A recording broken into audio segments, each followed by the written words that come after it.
بسم اللہ الرحمن الرحیم. دس از آمنہ اور آج کا ٹاپک ہے خلافت مومنٹ. ٹاپک سٹارٹ کرنے سے پہلے میں آپ سے ایک چھوٹی سی اچھی سی بات شیئر کروں گی. سی ایس ایس کا ریسنٹلی رزلٹ اناؤنس ہوا ہے اور بہت سے اسٹوڈنٹس بہت پریشان ہیں. دیکھیں، ہر پین آپ کو ایک لیسن سکھاتا ہے اور ہر لیسن آپ کی پرسنالٹی کو چینج کرتا ہے اور آپ کو آپ کی منزل کے راستے پر لے کے جاتا ہے. سو پریشان نہیں ہونا. اب اسٹریٹ اوے اپنے ٹاپک پہ آتے ہیں.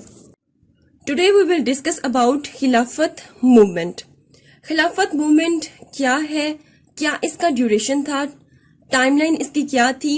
1919 سے لے کے 1924 تک خلافت موومنٹ چلتی رہی. خلافت موومنٹ کو آپ ایموشنل موومنٹ بھی کہہ سکتے ہیں، ان ریئلسٹک موومنٹ بھی کہہ سکتے ہیں، اینڈ ایز ویل ایز خلافت موومنٹ کو نان کوپریشن موومنٹ بھی کہتے رہے ہیں لوگ یا ہسٹورینس. ٹھیک ہے، تو اس کو نان کوپریشن موومنٹ کیوں کہتے رہے ہیں؟ کیونکہ سب سے پہلے لوگوں نے مل کے خلافت شروع کی. خلافت شروع کرنے کے بعد ان میں نان کوپریشن ہوگی، وہ ڈیوائیڈ ہو گئے الگ الگ گروپس میں، اور دین انہوں نے ایکیوز کرنا شروع کر دیا، ایک دوسرے پہ الزام لگانا شروع کر دیے کہ تمہاری وجہ سے یہ موومنٹ فیل ہوئی ہے. ایک دوسرے پہ الزام لگانا شروع کر دیا. خلافت موومنٹ کو نان کوپریشن موومنٹ کیوں کہتے ہیں؟ کیونکہ اس میں ڈویژن آ گئی تھی ایک یونٹی میں. خلافت موومنٹ میں آپ کو دو ڈومین میں سمجھاؤں گی، ڈومین 1 اینڈ ڈومین 2. اب خلافت موومنٹ میں آپ کو ایک جنرل وے میں بھی سمجھا سکتی تھی کہ مطلب کہ خلافت موومنٹ کیا ہوتی ہے، اس کے آبجیکٹیوز کیا تھے، ڈیلیگیشن کیا تھا، کمیٹی کیوں بنی، اس کے فیلئر کیا تھے، ہجرت موومنٹ کیا تھی.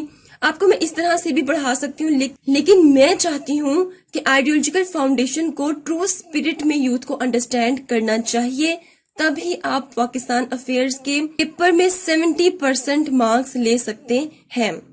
ڈومین 1 میں ہم نے کیا پڑھنا ہے، ڈومین 2 میں ہم نے کیا پڑھنا ہے. دیکھیں، لاسٹ لیکچر کی جو اینڈنگ ہوئی تھی وہ ہوئی تھی لکھنؤ پیکٹ کی ڈیمانڈز پہ. ڈیمانڈز میں کیا کیا آل انڈیا مسلم لیگ اور کانگریس نے مانگا اور برٹش نے کیا کیا ایکسپٹ کیا، اور جو ایکسپٹ کیا وہ برٹش انڈیا میں امپلیمنٹ ہونا شروع ہو گیا تھا. مطلب کہ ایک ڈیمانڈ آل انڈیا مسلم لیگ اور کانگریس نے یہ بھی کی تھی کہ پروونشل لیول پر انڈیا کی حکومت ہونی چاہیے، تو پروونشل لیول پہ انڈین حکومت آ چکی تھی. ڈومین 1 میں ہم ڈسکس کریں گے آل انڈیا مسلم لیگ کو، کانگریس کو اور برٹش کو ڈسکس کریں گے، اور ڈومین 2 میں ہم کمیونل پالیٹکس کو ڈسکس کریں گے، یا کمیونل پالیٹکس کو آپ کنزرویٹو ایلیمنٹس بھی کہہ سکتے ہو، یا بہت ہی آسان ورڈنگ میں ہم ڈومین 2 میں خلافت موومنٹ کو ڈسکس کریں گے. لاسٹ لیکچر میں نے آپ کو بتایا تھا کہ جب لکھنؤ پیکٹ کی ڈیمانڈ رکھی جا رہی تھی برٹش کے سامنے، تو برٹش بہت بری طرح سے پھنسا ہوا تھا. کس طرح برٹش ورلڈ وار 1 میں پھنسا ہوا تھا، اینڈ ایز ویل ایز اس وقت خلافت موومنٹ چل رہی تھی، تو برٹش اس لیے بہت زیادہ سٹک ہوا تھا. So you must remember this کہ ہم نے دو ڈومین کو ساتھ لے کر چلنا ہے تاکہ ہمیں پتا چلے کہ خلافت موومنٹ میں کیا ہو رہا تھا، اور یہ جو ڈومین ہے، یہ جو فورسز ہیں، یہ اس ٹائم کیا کیا کر رہی تھیں. تو سب سے پہلے بات کرتی ہوں میں آل انڈیا مسلم لیگ کی. خلافت موومنٹ کا جو فیز ہے، آل انڈیا مسلم لیگ اس پورے فیز میں بہت خاموش رہی تھی. یہ یاد رہے کہ خلافت موومنٹ کا جو ٹائم تھا، خلافت جو موومنٹ تھی، اس کو نہ تو قائد اعظم محمد علی جناح نے سپورٹ کیا تھا، نہ آل انڈیا مسلم لیگ نے سپورٹ کیا تھا، نہ ہی اس کو علامہ اقبال نے سپورٹ کیا تھا. اب بات کرتے ہیں کانگریس کی. کانگریس نے خلافت موومنٹ کو ٹو سم ایکسٹینٹ سپورٹ کیا تھا. یہاں پر گاندھی کی بھی انٹری ہوگی. گاندھی نے خلافت موومنٹ کو سپورٹ کیا تھا، لیکن یہ آپ کو یاد رہنا چاہیے کہ جب گاندھی نے خلافت موومنٹ کو سپورٹ کیا تھا، اس ٹائم گاندھی کانگریس کا پارٹیسپینٹ نہیں تھا. کانگریس کے ساتھ اس کا کوئی لینا دینا نہیں تھا. اس کی الگ سی اپنی ایک پولیٹیکل پارٹی تھی جس کو اس نے بعد میں ختم کر دیا تھا. بات کرتے ہیں برٹش کی. برٹش ہر چیز کو انجوائے کر رہا تھا. برٹش یہ ڈیسائیڈ کر چکا تھا کہ برٹش نے خلافت موومنٹ کی جتنی بھی ڈیمانڈز ہیں ان کو نہیں ماننا، اور اس نے کس کو ماننا ہے؟ پھر اس نے آل انڈیا مسلم لیگ کانگریس کی کچھ ڈیمانڈز پہ نظر ثانی کرنی ہے. لیکن برٹش یہ ڈیسائیڈ کر چکے تھے کہ خلافت موومنٹ کی چاہے جتنی مرضی ڈیمانڈز آ جائیں، ہم نے ان کو نہیں ماننا. کیوں نہیں ماننا؟ کیونکہ یہ انٹرنیشنل پولیٹکس سے لنکڈ کرتا ہے, انٹرنیشنل ایشو ہے, تو ہم اس کو کیوں مانیں. اب انڈرسٹینڈ کرتے ہیں کہ خلافت موومنٹ بیسیکلی ہے کیا. خلافت movement was an agitation by Indian Muslims allied with Indian nationalism in the years following World War I. World War I چل رہی ہے اور جو انڈین مسلمز ہیں انہوں نے انڈین نیشنلزم کے ساتھ ایک الائنس بنا دیا ہے اور ایجیٹیشن سٹارٹ کر دی ہے اور سڑکوں پر نکل آئے ہیں. کیوں ایسا کیا ہے؟ کیونکہ یہ وہ ٹائم تھا جب ہندو مسلم یونٹی ختم ہو چکی تھی.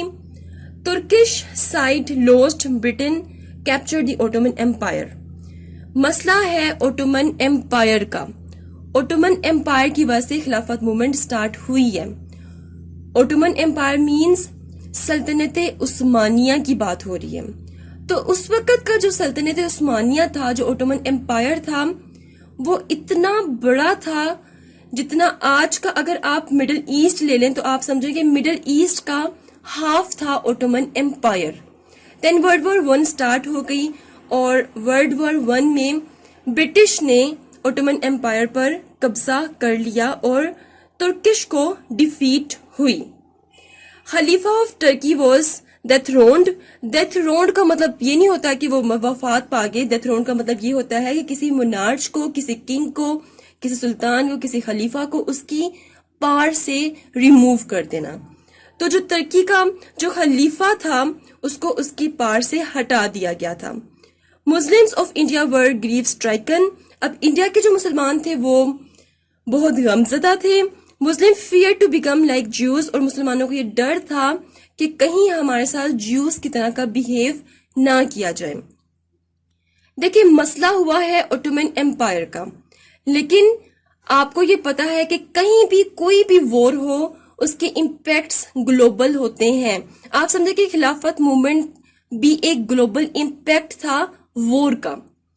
جب مسلمانوں نے دیکھا, کون سے مسلمانوں نے, برٹش انڈیا میں جو مسلمان تھے, جب انہوں نے دیکھا کہ اوٹومن ایمپائر کا یہ حال ہوا ہے اور اوٹومن ایمپائر کو شرنک کر دیا گیا ہے, تو انہوں نے سوچا کہ کہیں ایسا نہ ہو کہ برٹش انڈیا میں بھی مسلمانوں کا یہی حال ہو. تو یہ میں کن لوگوں کی بات کر رہی ہوں؟ یہ میں مسلمانوں کی بات کر رہی ہوں, یہ میں کنزرویٹو ایلیمنٹس کی بات کر رہی ہوں. یہ جو کنزرویٹو ایلیمنٹس تھے برٹش انڈیا کے, ان کو یہ ڈر شروع ہو گیا کہ ہمیں ہمارے ریلیجیس اینڈ پولیٹیکل رائٹس کس طرح سے ملیں گے, اینڈ ایز ویل ایز ہمارے جو مقدس مقامات ہیں کیا وہ پروٹیکٹ ہوں گے یا نہیں ہوں گے, یا برٹش ان کا بھی یہی حال کریں گے. ایک طرح سے ایک ڈر بیٹھ گیا تھا مسلمانوں کے دلوں میں, اور مسلمان روڈز پر نکل آئے تھے کہ اس کو بہتر ہونا چاہیے, اوٹومن ایمپائر کو آپ دوبارہ سے ٹھیک کریں. صرف ایک ڈر تھا جو مسلمانوں کے دلوں میں بیٹھ گیا تھا. اس ڈر نے مسلمانوں کو مجبور کیا کہ آپ روڈز پر نکلیں, اپرائزنگ کریں, ایجیٹیشن کریں اور برٹش پر پریشر امپوز کریں. تو اس موومنٹ کا پرپس بیسیکلی کیا تھا؟ It purpose was to pressure the British government to preserve the authority of Ottoman sultan. ان پہ پریشر امپوز کیا جا رہا تھا کہ ہمیں ہمارا اوٹومن ایمپائر واپس چاہیے, آپ جو اس کی ڈیویژن کرتے جا رہے ہیں ہمیں یہ ایکسیپٹیبل نہیں ہے, اور جو سلطان ہے, جو مطلب کہ مونارچ ہے اوٹومن ایمپائر کا, اس کی اتھارٹی کو پریزرو کیا جائے. اچھا یہاں پہ تھوڑا سا ڈسکس کر لیتے ہیں ڈومین 1 کو. یہ وہ ٹائم تھا جب سیاست کو مذہب کا رنگ دیا گیا. مینز یہ وہ ٹائم تھا جب کچھ ایسے لیڈرز بھی تھے جنہوں نے مذہب کا سہارا لیتے ہوئے اپنے پولیٹیکل انٹرسٹ کو پرسیو کیا. یہاں پہ میں مسلم لیڈرشپ کی بات نہیں کر رہی ہوں, یہاں پہ میں کانگریس کے کچھ ایسے لیڈرز کی بات کر رہی ہوں جن کو کانگریس میں اتنی اتھارٹی نہیں تھی, اتنی ان کو ویلیو نہیں دی گئی تھی. انہوں نے مذہب کا سہارا لیتے ہوئے اپنی موومنٹ سٹارٹ آگے آنے کی کوشش کی, اور یہی وہ ٹائم تھا جب گاندھی بھی لائم لائٹ پر آئے. لائم لائٹ, یہ میں کسی برانڈ کی بات نہیں کر رہی ہوں. لائم لائٹ کا مطلب یہ ہوتا ہے کہ پبلک اٹینشن کا فوکس بن جانا. تو گاندھی بھی یہاں پہ اس ٹائم میں پبلک اٹینشن کا فوکس بن چکے تھے. اب کیا ہوا ہے کہ اب جتنے بھی خلافت موومنٹ کے سپورٹرز ہیں انہوں نے مل کر ایک خلافت کمیٹی بنا لی ہے, اور مولانا شوکت علی اس خلافت کمیٹی کے جنرل سیکرٹری بن گئے ہیں. اور یہ یاد رہے کہ خلافت کمیٹی کو کون سپورٹ کر رہا تھا؟ نیشنل کانگریس. نیشنل کانگریس کے وہ لیڈر سپورٹ کر رہے تھے. کانگریس میں ابھی اتنی جڑیں نہیں پکڑ سکے تھے. دین بات کرتے ہیں آبجیکٹیوز کی. خلافت موومنٹ کے آبجیکٹیوز کیا تھے؟ To protect holy place of Muslims, مسلمانوں کی جتنے بھی مقدس مقامات ہیں ان کو پروٹیکٹ کیا جائے.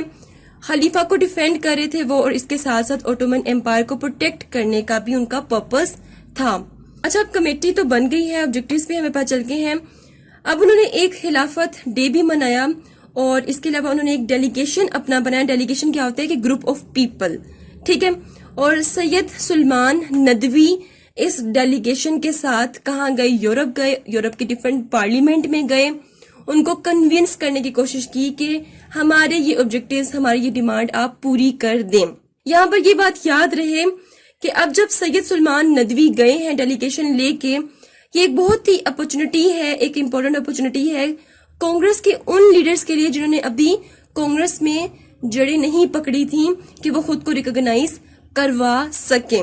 یہی وجہ تھی کہ گاندھی نے بھی خلافت موومنٹ کو سپورٹ کیا، کیونکہ وہ چاہتے تھے کہ یہاں پہ ڈیلیگیشن جا رہا ہے یورپ، مینز کہ گاندھی اپنی اور اپنی موومنٹ کی ریکگنائزیشن کروا سکتا ہے.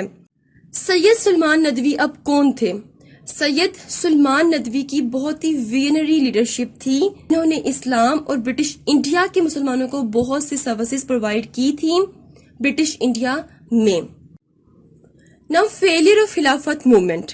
خلافت موومنٹ کی فیلئر کی کیا کیا وجوہات تھیں؟ دیکھیں، سب سے پہلے جو ڈیلیگیشن گیا ہے برٹش کے ڈیفرنٹ پارلیمنٹس میں، خلافت ڈیلیگیشن ڈیمانڈ وہ ریجیکٹڈ. ان سب کی جو ڈیمانڈ تھی اس کو ریجیکٹ کر دیا گیا. 30,000 سپورٹرز ور اریسٹڈ، اور خلافت موومنٹ کے جو سپورٹرز تھے ان میں سے 30,000 سپورٹرز کو اریسٹ کر لیا گیا. گاندھی وڈرو آفٹر چورا چوری انسیڈنٹ، اور گاندھی نے بھی خلافت موومنٹ سے وڈرو کر دیا تھا چورا چوری انسیڈنٹ کے بعد. مینز اس نے اس انسیڈنٹ کو ایک بہانہ بنایا. دیکھیں، سیاست کا ایک المیہ ہوتا ہے، اور وہ المیہ یہ ہے کہ جب بھی آپ کسی گورنمنٹ کے اگینسٹ، جب بھی آپ کسی لیجیٹیمیٹ اتھارٹی کے اگینسٹ، جب بھی آپ کسی سپریم اتھارٹی کے اگینسٹ کوئی موومنٹ سٹارٹ کرتے ہیں اور آپ کو نظر آ رہا ہوتا ہے کہ ہماری ڈیمانڈز نہیں پوری ہونے والی، ہمیں ناکامی ہو سکتی ہے، تو آپ کیا کرتے ہو کہ کسی بھی چیز کا بہانہ لگاتے ہو یا کوئی بھی سہارا لیتے ہو اور اس میں اس موومنٹ کو ختم کر دیتے ہو. تو یہاں پہ گاندھی نے بھی یہی کام کیا کہ اس انسیڈنٹ کا بہانہ بناتے ہوئے خلافت موومنٹ کو چھوڑ دیا اور اپنی موومنٹ کو ختم کر دیا. دین ان 1924 ترکس اناؤنسڈ دی اینڈ آف خلافت موومنٹ. 1924 میں ترکس نے یہ اناؤنس کر دیا کہ ہم خلافت موومنٹ کو ختم کرتے ہیں. تو خلافت موومنٹ کیا تھی؟ بیسیکلی ایک ان ریئلسٹک موومنٹ تھی، ایک ایموشنل موومنٹ تھی، جو مطلب کہ مسلمان ایموشنل ہو کے سڑکوں پر نکل آئے کہ کہیں ایسا نہ ہو کہ ہمارے جو ہولی پلیسز ہیں ان کو نقصان پہنچ جائے، ہمارے جو رائٹس ہیں، ریلیجیس رائٹس ہیں، وہ پروٹیکٹ نہ ہو. تو مطلب بس ایموشنل ہو کر روڈز پر نکل آئے اور ایجیٹیشن سٹارٹ کر دی تھی. اب خلافت موومنٹ کے کچھ بینیفٹس ہیں، as well as simultaneously at the same time کچھ اس کے کچھ نہیں بلکہ بہت سے نقصانات بھی ہوئے تھے مسلمانوں کو. اچھا، اب سب سے پہلے اس کا بینیفٹ دیکھتے ہیں کہ خلافت موومنٹ کا بینیفٹ کیا ہوا. آرگنائزڈ مسلمانوں کو آرگنائز کر دیا. پہلے کیا مسلمان آرگنائز نہیں تھے؟ کس طرح اس کو پروو کرتے ہیں؟ دیکھیں، پہلے ابھی تک میں آپ سے جتنی بھی سیاست کو، جتنی بھی ہسٹری کو ڈسکس کرتی آئی ہوں، اس پہ میں آپ کے ساتھ ڈسکس کرتی آئی ہوں آل انڈیا مسلم لیگ کو. اب آل انڈیا مسلم لیگ میں کوئی عام مسلمان نہیں تھے، سب ویژنری، ویل ایجوکیٹڈ، سب میگنیفیشنٹ قسم کے لیڈرز تھے. تو جو عام مسلمان تھے برٹش انڈیا کا، ان کا کوئی کام نہیں تھا اس آل انڈیا مسلم لیگ میں. اب یہ جو خلافت موومنٹ سٹارٹ ہوئی، اس نے جو برٹش انڈیا کے مسلمان تھے ان کی پولیٹیکل ٹریننگ کی، اینڈ ایز ویل ایز ان کو ڈیمونسٹریشن کا ایک طریقہ سکھایا اور مسلمانوں کو آرگنائز کیا. نو ڈاؤٹ یہ موومنٹ فیل ہوئی، لیکن اگر ہم اس ایسپیکٹ میں دیکھیں تو اس نے مسلمانوں کو آرگنائز کیا اور پھر خلافت سٹارٹ کی. سملٹینیسلی کیا کیا نقصانات ہوئے مسلمانوں کو خلافت موومنٹ سے، وہ اب ڈسکس کرتے ہیں. ہندو مسلم کلاش، مسلم سکھ ڈسپیوٹس. خلافت موومنٹ جیسے ہی ختم ہوئی ہے، میں نے آپ کو پہلے ہی بتایا تھا پہلی سلائیڈ میں کہ خلافت موومنٹ کے بعد کیا ہوا ہے کہ نان کوپریشن ہوا ہے، اور نان کوپریشن کے بعد کیا ہوا ہے، ایک دوسرے پہ الزامات لگانا شروع کر دیے. تو کیا ہوا ہے کہ برٹش انڈیا میں ہندو مسلم فسادات شروع ہو گئے، ایز ویل ایز مسلم سکھ فسادات شروع ہو گئے. اور تقریباً 117 فسادات رپورٹ ہوئے اس ٹائم. اب یہ وہ ٹائم تھا جب پہلی انڈین پروونشل گورنمنٹ سٹارٹ ہو چکی تھی 1919 میں پنجاب میں.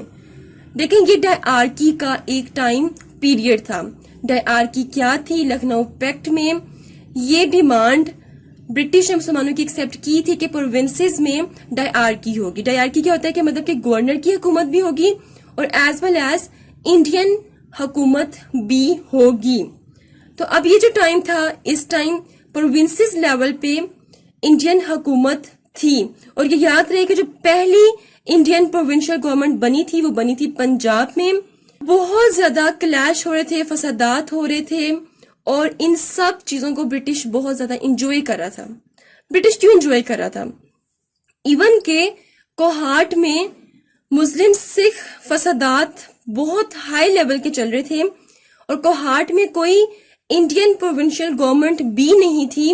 اس کے باوجود برٹش نے وہاں پر کوئی ایکشن نہیں لیا، اپنی کسی فورس کسی آرمی کو وہاں پر نہیں بھیجا، کیونکہ برٹش تو انجوائے کر رہی تھی یہ ٹائم. برٹش کیوں انجوائے کر رہی تھی؟ کیونکہ برٹش کہہ رہی تھی کہ آپ نے ڈیمانڈ کی تھی ہم سے انڈین پروونشل گورنمنٹ کی. اب انڈین پروونشل گورنمنٹ اس قدر کیپیبل ہے ہی نہیں کہ وہ ان فسادات کو ٹھیک طرح سے ایڈمنسٹریٹ کر سکے. مطلب کہ انڈین پروونشل گورنمنٹ کو ڈیفیم کیا جا رہا ہے ایک طرح سے. خیر یہ ایک نقصان تھا خلافت موومنٹ کا. اس کے علاوہ جو دوسرا سب سے بڑا نقصان ہوا ہے مسلمانوں کی ڈیموگرافک سٹیبلٹی کو، وہ تھا ہجرت موومنٹ کا. ہجرت موومنٹ سٹارٹ ہوگی خلافت موومنٹ کے بعد. ہجرت موومنٹ لانچ ہوئی اور دارالحرم نے یہ جو موومنٹ یہ لانچ کی تھی، سٹارٹ کی تھی. 1920 میں ریناؤن مسلم سائن دی فتویٰ، مسلمانوں نے اس فتویٰ کو سائن کیا، اور اس سائن کرنے کے بعد انہوں نے کہا کہ جی ہم ہجرت کریں گے. اب ہجرت کیوں کر رہے تھے مسلمان اور کہاں سے کہاں کر رہے تھے ہجرت؟ وہ کر رہے تھے برٹش انڈیا سے افغانستان میں یا پھر کہیں اور. کیوں مائگریشن کر رہے تھے؟ ایسا کیا تھا؟ انہوں نے کہا تھا کہ ہمیں ہماری ڈیمانڈز نہیں ملی، ہمارے آبجیکٹیوز نہیں ملے، تو ہمارے ساتھ بھی کہیں ایسا نہ ہو جائے برٹش انڈیا میں کہ ہمارے ریلیجیس رائٹس پروٹیکٹ نہ ہوں، ہمیں ہمارے اسلام سے دور کیا جائے. تو اس بیس پہ خیر ان کی ایک، یہاں پہ میں کہوں گی کہ یہ ایک گیم تھی مائنڈ سیٹ کی. ٹھیک ہے، تو ان کو موٹیویٹ کیا گیا کہ آپ لوگ یہاں سے موو کریں. ایک سینٹرل آفس بھی اسٹیبلش کیا گیا ٹو موٹیویٹ مسلمس، مسلمانوں کو موٹیویٹ کرنے کے لیے کہ آپ کو برٹش انڈیا سے مائگریشن کرنی ہے. ریفیوجیز ان افغانستان فیس میزریبل کنڈیشنز، اور تقریباً 35,000 جو مسلمان تھے وہ مائگریٹ کر گئے. کہاں پر؟ افغانستان میں. سندھ سے بہت زیادہ مسلمان مائگریٹ کر کے گئے افغانستان میں. اب افغانستان میں ان کے آگے گھر یا کاروبار ہر چیز سیٹ تو نہیں تھی، آف کورس ان کو ایک میزریبل کنڈیشن کا سامنا کرنا پڑا. تو یہ وہ مسلمان تھے جو نہ تو گھر کے رہے اور نہ ہی باہر کے رہے. تو ایک وے میں جو ہجرت موومنٹ تھی اس نے بہت زیادہ ہارڈ کیا، سپوائل کیا مسلمانوں کی ڈیموگرافک سٹیبلٹی کو. اب ہم اس فیز میں ہیں جب خلافت موومنٹ ختم ہو چکی ہے. اب برٹش نے ایک کمیشن انٹروڈیوس کروایا ہے. اس کمیشن کا نام ہے سائمن کمیشن. اس میں ٹوٹل 7 پرسن ہے، جس میں سے جو 6 ہیں وہ ہیں برٹش، اور جو 7th ہے وہ ہے سر سائمن خود. اب اس کمیشن کا مقصد کیا تھا؟ اس کمیشن کا مقصد یہ تھا کہ برٹش نے کہا کہ 1919 کے ایکٹ میں جو ہم نے ریفارمز کی ہیں، جو ہم نے ڈیمانڈز مانگی ہیں، اس کمیشن کو چاہیے کہ پورے برٹش انڈیا کا ایک راؤنڈ لگائے اور دیکھے کہ ہمیں مزید نیکسٹ ایکٹ میں کس کس ریفارم کو لے کر آنا ہے. ٹھیک ہے، اب جیسے ہی سائمن کمیشن آیا، کانگریس نے جلدی سے اس کو امیڈیٹ بیسس اس کو ریجیکٹ کر دیا. کانگریس نے اسے ریجیکٹ کیوں کیا؟ کیونکہ کانگریس نے کہا کہ اب یہ ٹائم ہے، ہمیں پروونشل لیول پہ ہمیں کسی بھی اسمبلی میں سیٹس نہیں چاہیے، ہمیں صرف اور صرف اپنی آزادی چاہیے. کیونکہ یہ وہ ٹائم تھا جب پوری دنیا میں سب لوگ اپنی اپنی آزادی، سیلف ڈٹرمینیشن کو ڈیمانڈ کر رہے تھے. اب یہ بھی آپ کو یاد رہے کہ جو کانگریس ہے اس ٹائم کانگریس کے گروپس بن چکے تھے. دیکھیں ایک گاندھی گروپ تھا جو کہ نان کوپریشن موومنٹ کو سپورٹ کرتا تھا, مینس کہ اس نے خلافت موومنٹ کو سپورٹ کیا تھا. یہ نان وائلنس کی ایک موومنٹ تھی. اور ایک طرف تھا چترنجن داس, بہت ہی ویژنری لیڈر تھا اور یہ بنگال کو لیڈ کرتا تھا. اس نے کہا کہ ہم کسی نان کوپریشن موومنٹ کو نہیں مانتے. اس نے کہا مزہ تو تب ہے جب کوئی سسٹم میں ہو اور پھر کوئی کام کرے. یہ کس قسم کی نان کوپریشن موومنٹ ہے, مینس یہ دونوں ایک دوسرے کے اگینسٹ تھے. یہاں پہ آپ کو یہ بھی یاد رکھنا ہے کہ یہ وہ فیز ہے جب قائد اعظم نے کانگریس کو چھوڑ دیا تھا اور صرف آل انڈیا مسلم لیگ کی صدارت سٹارٹ کر دی تھی. یہاں پہ میں آپ کو یہ بتاتے جاؤں کہ جب تک قائد اعظم کانگریس میں رہے ان کو کبھی بھی کسی صدارت کے عہدے پر فائز نہیں کیا گیا, وہ ایک بس ممبر کے طور پر ہی کانگریس میں رہے. لیکن آل انڈیا مسلم لیگ میں قائد اعظم کو صدارت کے عہدے پر فائز کیا گیا. اچھا خیر یہ تو بات تھی کانگریس کی. کانگریس نے اس کمیشن کو ریجیکٹ کر دیا تھا. اب آل انڈیا مسلم لیگ نے کیا کیا تھا؟ All India Muslim League also rejected this mission. اب آل انڈیا مسلم لیگ اس فیز میں کافی سٹیبل ہو چکی ہے کیونکہ اسمبلی میں 33% مسلمان ہیں. اور یہ یاد رہے کہ اسمبلی میں جو 33% مسلمان ہیں وہ سارے آل انڈیا مسلم لیگ کے نہیں ہیں بلکہ ڈفرینٹ پروونسز کے ڈفرینٹ الیکٹڈ ریپرزینٹیٹیوز ہیں. اچھا خیر اب آل انڈیا مسلم لیگ نے بھی اس کمیشن کو ریجیکٹ کر دیا. انہوں نے بہت ایک لاجیکل قسم کا ریزن دیا. آل انڈیا مسلم لیگ نے کہا کہ not even a single Muslim is member of Simon Commission, so how this commission understand political stance of Muslim. All India Muslim League نے کہا کہ سائمن کمیشن میں کوئی ایک بھی مسلمان نہیں ہے تو وہ مسلمانوں کے پولیٹیکل سٹینس کو کس طرح انڈرسٹینڈ کر پائے گا, سو ہم اس کمیشن کو ریجیکٹ کرتے ہیں. دیکھیں ابھی آل انڈیا مسلم لیگ نے اپنی ڈیمانڈ نہیں بتائی ہے, ابھی صرف کانگریس نے اپنی ڈیمانڈ بتائی ہے کہ ہمیں آزادی چاہیے. آل انڈیا مسلم لیگ نے صرف اس کمیشن کو ریجیکٹ کیا ہے. اچھا اب نیکسٹ کیا ہوگا؟ اب قائد اعظم محمد علی جناح نے 33 جو اسمبلی کے ممبرز تھے مسلمان, ان سب کو دہلی میں اکٹھا کیا, ایک میٹنگ کی ان کے ساتھ اور ان کے آگے اپنے پرپوزلز رکھ دیے. اس پرپوزل کو کہتے ہیں دہلی مسلم پرپوزلز. 33 جو لیڈرز وہاں پر گئے تھے قائد اعظم سے ملنے, قائد اعظم نے ان کو جب اپنے پرپوزل دکھائے اور ان سے کہا کہ ہم یہ پرپوزلز کانگریس کے سامنے رکھتے ہیں اور ایک دفعہ پھر سے کانگریس کے ساتھ اتحاد کرنے کی کوشش کرتے ہیں تاکہ کانگریس کے ساتھ اتحاد میں ہوں گے تو ہمیں آگے جانے میں آسانی ہوگی. یہ جو مسلم تھے جو دہلی میں گئے تھے قائد اعظم سے ملنے, انہوں نے یہ سارے پرپوزلز کو ایکسیپٹ کیا. انہوں نے کہا ٹھیک ہے آپ کانگریس کے آگے رکھیں, پھر دیکھتے ہیں آگے کیا ہوتا ہے. اب دہلی مسلم پرپوزلز جب کانگریس کے آگے رکھے گئے, ایکچولی میں ان پرپوزلز میں تھا کیا اور جب کانگریس کو دکھائے گئے تو انہوں نے کیا ریئیکشن دیا, یہ ہم دیکھیں گے اپنی نیکسٹ ویڈیو میں. ملتے ہیں نیکسٹ ہاٹ ایشو کے ساتھ. Do write your questions in comment section below and hit the like and subscribe button if you haven't yet. Until then مجھے اپنی دعا میں یاد رکھیے. اسٹے ٹیونڈ اینڈ اللہ حافظ.